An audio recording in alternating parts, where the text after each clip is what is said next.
Bonsoir à toutes et à tous, je suis ravi de vous accompagner pour ce dernier journal de l'année 2023 sur Monaco Info. Dans l'actualité ce soir, découvrez un reportage sur Carmen proposé en ce moment par les ballets de Monte-Carlo.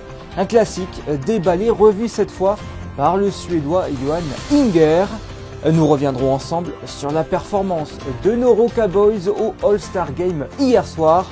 Un événement particulièrement réussi. Et puis enfin, nous vous mettrons l'eau à la bouche avec un tour du marché de la Condamine en quête des meilleurs produits pour le repas Nouvel An. Ouvrons ce journal avec une idée sortie pour terminer l'année ou alors bien commencer 2024. Les ballets de Monte-Carlo proposent jusqu'au 4 janvier au Grimaldi Forum le ballet Carmen de Johan Inger. Un spectacle récompensé en 2016 d'un Oscar de la danse. José Sacré et Jean-Alexandre Dordet ont assisté à la première hier soir.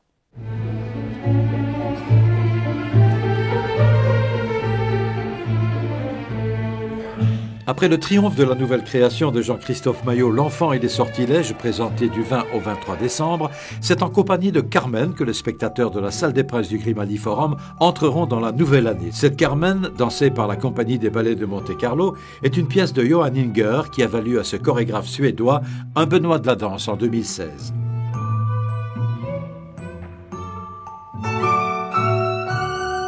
We read the novel from Mérimée.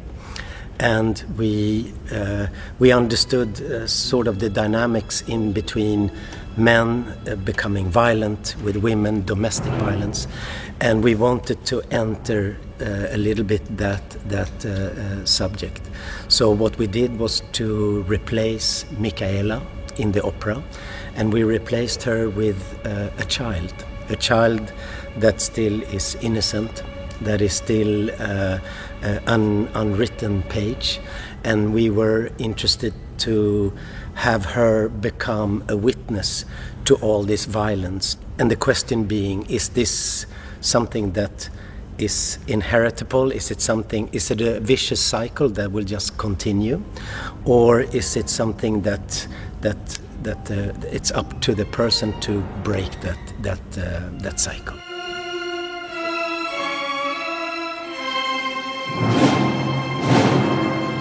Carmen de Johan Inger par les ballets de Monte-Carlo au Grimaldi Forum jusqu'au 4 janvier.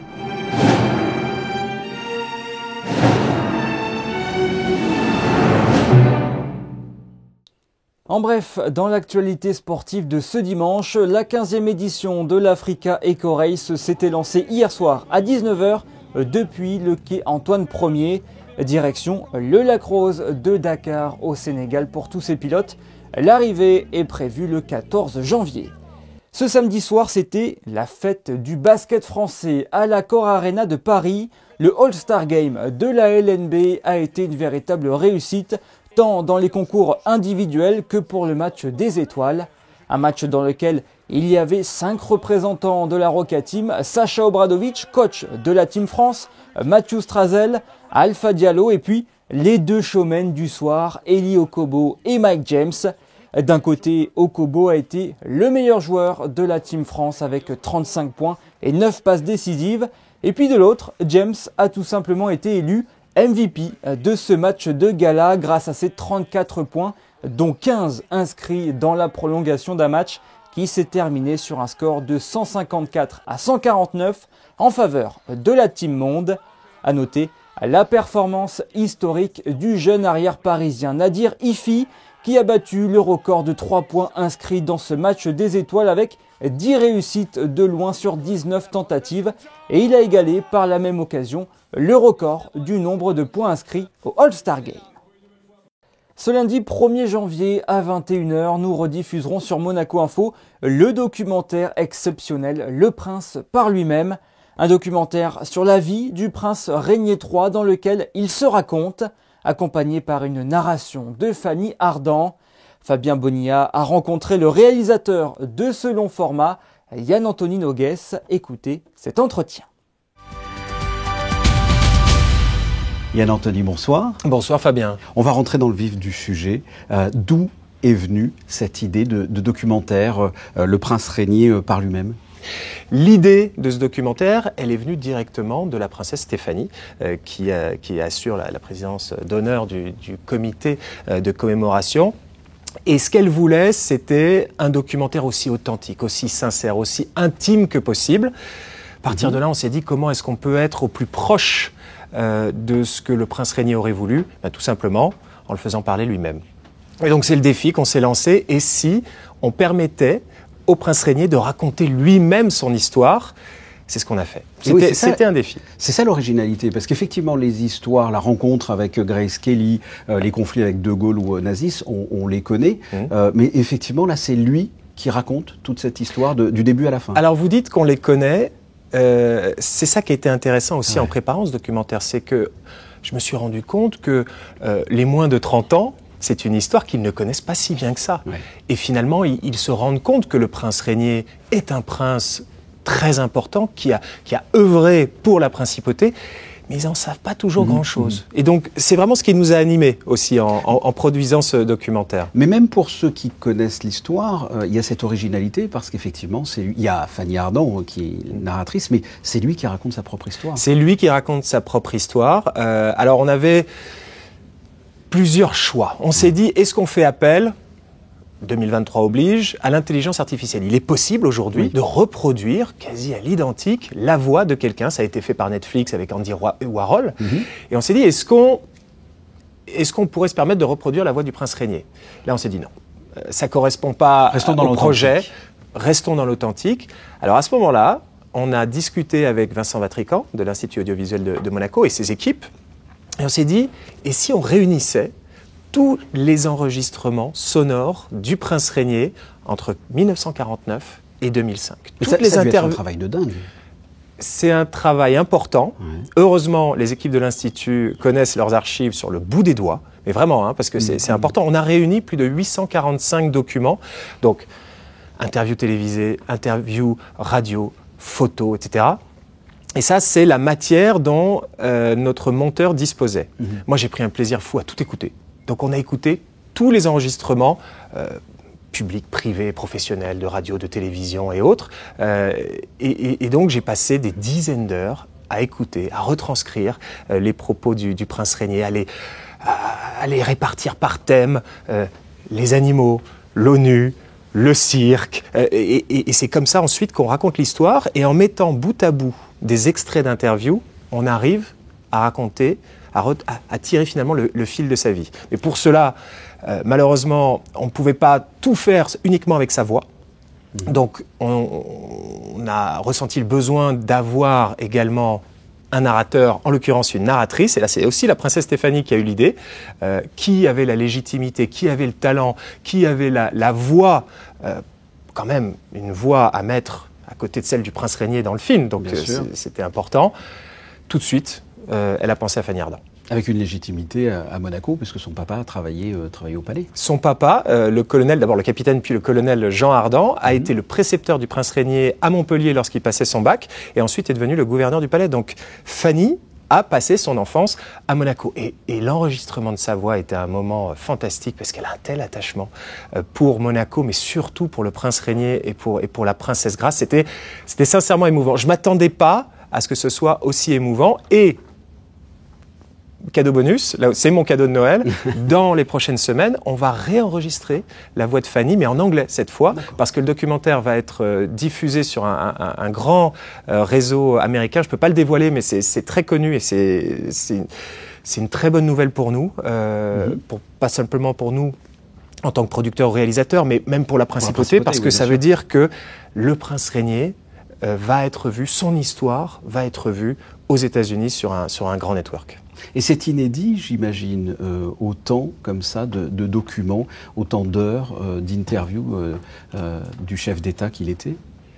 Inédit. Il n'y a pas eu beaucoup d'autres documentaires sur le prince Régnier en lui-même. On l'entend autant. Alors, on n'a jamais retrouvé de documentaire spécifiquement sur le prince Régnier, sur son œuvre, sur l'œuvre de sa vie. Et c'est ça qu'on a voulu faire. Parce que le prince Régnier, il avait une personnalité assez intéressante. C'est-à-dire qu'il est omniprésent ici à Monaco, mais le prince Régnier, il se mettait derrière Monaco. C'était d'abord Monaco, lui après.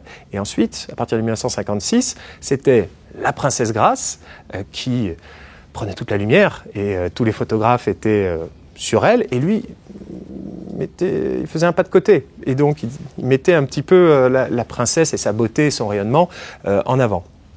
Et nous, on a voulu faire le contraire. on a voulu dire, Monseigneur, s'il vous plaît, racontez-nous votre histoire. On a envie de passer 1 heure avec vous. On a envie que vous confiez sur votre règne, sur ce que vous avez voulu faire, sur ce que vous avez réussi à faire. Et qu'avez-vous appris comme ça en écoutant ces heures et ces heures d'interview? Vous avez appris des choses vous-même? Tellement de choses. Tellement de choses. Alors, le fil rouge, parce que ça a été assez simple, ça a été assez bête et méchant. Moi, je me suis contenté d'écouter. J'ai pas trop lu tout ce qui a été écrit ou écouté ce qui a été dit sur lui, parce que ça lui plaisait pas trop. Lui, il considérait qu'il y avait une fausse image donnée de Monaco à travers la presse. Donc c'est pour ça que j'ai voulu vraiment m'attacher à ce que lui pensait, à ce que lui aurait voulu que le film de sa vie raconte. Et en fait, il n'aimait pas cette image de principauté d'opérette. Il se retrouve en 1949 à la tête d'un État en quasi banqueroute, vieillissant, et il a voulu lui donner une nouvelle impulsion. Il a voulu lui donner une nouvelle image. Et finalement, la quête de son règne, la quête de sa vie, c'est que son pays soit respecté, que son pays soit pris au sérieux. Et c'est ça qu'on a voulu raconter. Et ce qui est dingue, c'est qu'en écoutant ces dizaines d'heures d'interviews, c'était le tronc commun de toutes les interviews qu'il a données, que ce soit sur des émissions de philatélie ou des émissions liées au cirque ou des émissions liées à la politique internationale en radio ou en télé.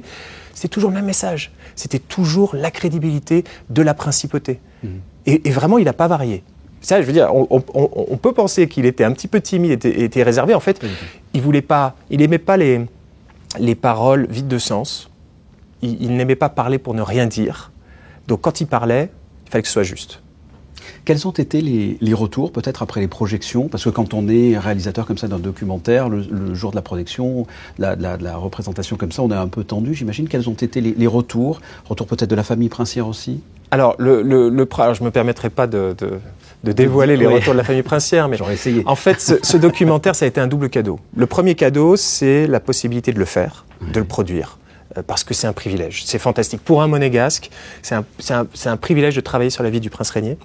Et le deuxième cadeau, c'était le retour des spectateurs. Spectateurs jusqu'ici, grâce à Monaco Info, les téléspectateurs bientôt, mais cette émotion, je me suis rendu compte à quel point les monégasques et les gens de la communauté monégasque étaient attachés à la personne du prince. Beaucoup d'émotions, parfois des larmes. Et c'est vrai que quand on réalise un documentaire et que alors nous, on est vraiment derrière, hein, je veux dire, c'était le documentaire, c'est le prince régnier qui a provoqué ces larmes. Mais nous, on a fait un petit peu de maïotique là-dedans. On amène les gens à mieux connaître la vie du prince régnier. Et ça, c'était le deuxième cadeau, vraiment, de pouvoir vivre ça et de pouvoir transmettre, aider à transmettre cette histoire du prince régnier pour que les plus jeunes, j'ai 3 filles, elles savent que le prince régnier c'était le mari de la princesse Grace, elles savaient que c'était un prince très important, mais elles ne connaissaient pas bien sa vie. Alors elles ne s'intéressent pas toujours à toutes mes productions, parfois il faut les forcer un peu pour qu'elles regardent ce que fait papa à la télé, mais là elles ont vraiment pris beaucoup de plaisir à le regarder. Yann Anthony, merci. Merci à vous pour votre accueil. Et je vous le rappelle, rendez-vous ce lundi à 21h sur Monaco Info pour voir ou revoir ce documentaire Le Prince par lui-même. Le Nouvel An, c'est cette nuit un moment de réjouissance synonyme de fête. Au programme, dîner entre amis ou en famille avec, en dessert évidemment, les fameuses bonnes résolutions. Écoutez ces témoignages recueillis par Sarah Monnier et Arnaud Imbert. Qu'est-ce que je vais faire? Je vais repartir chez moi, en Normandie, dans ma maison. Et je vais faire la fête avec mes amis. Après l'avoir fait chez les uns, chez les autres, j'ai enfin une maison où je peux faire la fête et inviter à mon tour mes amis. On va rester entre amis tranquillement à table, à s'amuser, à parler. Je ne sais pas encore, donc ma fille me prévient toujours au dernier moment si je dois garder ma petite fille. Donc voilà, après, je vous dis, c'est pour moi plus important les fêtes de Noël que le 31. Comme chaque année, on essaie de prendre des résolutions, on essaie surtout d'essayer de positiver, de faire attention à sa santé, Bon, ça dépend un peu les âges, mais bon, ça arrive à tout le monde, donc il faut faire très attention. Et puis après, c'est prendre la vie du bon côté, de profiter des bons moments. Profiter de la vie, tout simplement. Du travail, j'en aurai assez, donc il n'y a pas de problème. Profiter de la vie, ouais. Qui dit soirée unique dit forcément repas unique. Il faut absolument bien finir 2023 et bien entamer 2024. Pour cela, rien de mieux que de manger des produits frais du marché. Pour vous donner des bonnes idées repas, vous pourrez toujours compter sur Émilie Rousseau. Oui, et nous avons ciblé un lieu bien particulier pour notre menu de fête, c'est le marché de la Condamine. Plus précisément, c'est Halle, car il y a plusieurs enseignes qui vont pouvoir nous aider à composer ce menu des fêtes, de l'apéro jusqu'au dessert. Et pour l'apéro, nous vous proposons un voyage culinaire entre modernité et tradition. Et il faut dire qu'il y a le choix dans les halles du marché entre les entrées libanaises, savoureuses et gourmandes de chez Mezzedeli, l'incontournable Soca de chez Roger ou encore les spécialités espagnoles proposées par El Mercado by 3 Tapas. Les options sont nombreuses. Et bonjour, nous, notre spécialité, c'est le jambon pata negra. Voilà, c'est un jambon qui revient d'Extremadura. Côté ouest de l'Espagne et qui est élevé en nature, 100% bellota sous les chênes, donc il a un élevage depuis ses 6 mois dans la nature, il grandit tout seul et ce qui donne une qualité exceptionnelle, voilà, qui est de très bonne, un gras qui est très bon, voilà, qui n'est pas très fort. En bouche par contre on a un bon goût de noisette et qui permet donc de démarrer un repas tranquillement, ça atténuant, accompagné d'un petit vin, ça peut être très sympa. Place ensuite à notre plat principal. Pour cela, nous avons choisi une viande d'exception, car le réveillon de la Saint-Sylvestre est souvent l'occasion de goûter des mets hors du commun et de se faire plaisir. Ça tombe bien, c'est la spécialité de la boucherie La Réserve. Ici, il y en a pour tous les goûts et toutes les saveurs. On va pouvoir proposer la volaille locale de chez Eric qui vient de PRLAS. C'est le fermier, c'est Terre de Toine. C'est une volaille qui est juste extraordinaire, c'est une race bleue, elle est nourrie sans OGM, au grain, en plein air et sans antibiotiques. C'est une des meilleures volailles locales qu'on peut trouver, pour pas dire la meilleure. Ensuite, sur de l'agneau, on va pouvoir partir sur de l'agneau Natural Farm. C'est un agneau pareil, élevé sur herbe, c'est une merveille. Et pour tout ce qui est viande rouge, je conseille le sashi. On est sur un bœuf élevé sur herbe d'origine finlandaise, et dont un qui a une particularité qui nourrit avec 400 grammes de chocolat par jour. Donc ça donne un goût très particulier, un maigre un peu plus important et c'est à goûter, c'est pas mal. Pour le fromage, là on se laisse conseiller par le coin du fromager. Alors pour ces fêtes de fin d'année, nous avons préparé un assortiment complet de toutes les familles de fromages. En particulier, nous orientons sur le brie truffé que nous faisons maison, qui a un fort succès. Et puis après, on va avoir aussi pas mal de pâtes pressées cuites, donc des Beaufort d'alpage, des gruyères d'alpage, et puis le dernier roquefort artisanal français de la maison Karl, et bien d'autres choses dans notre assortiment de 130 fromages. Et aussi surprenant que cela puisse paraître, vous proposez aussi des bières qui peuvent accompagner le fromage. Oui, tout à fait. C'est une nouveauté que nous avons créée cette année avec un ami d'enfance. Et on s'est dit de casser un peu les codes qui étaient le vin fromage avec bière fromage. Et donc nous avons sorti notre première collection avec blanche, blonde et brune qui vont venir accompagner les fromages.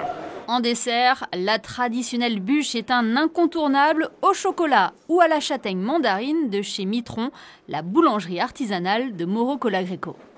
Voilà, j'espère qu'on aura pu vous aiguiller pour composer votre menu des fêtes. En tout cas, vous avez pu vous en rendre compte. Il y a plusieurs possibilités qui vous sont offertes aux halles du marché de la Condamine pour bien profiter des fêtes à table. Merci Émilie. Après le repas du Nouvel An demain, vous pourriez allumer Monaco Info pour digérer en douceur. À 15h, nous vous proposons la diffusion de la pièce de théâtre Les Jours Heureux.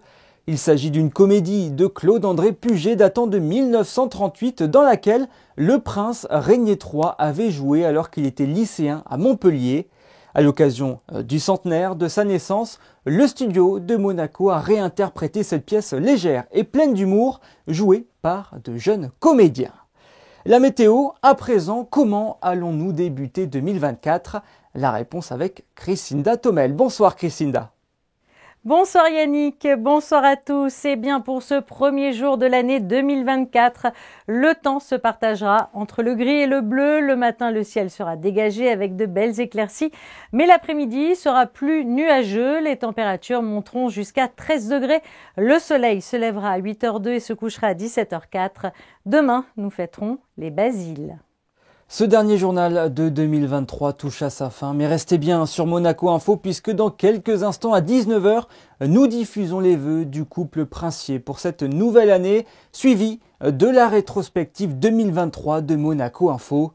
Avant de vous laisser avec la séquence flashback et ce qu'il s'est passé dans l'actualité à cette même période les années précédentes, je vous transmets mes meilleurs vœux pour 2024. Prenez soin de vous, à bientôt.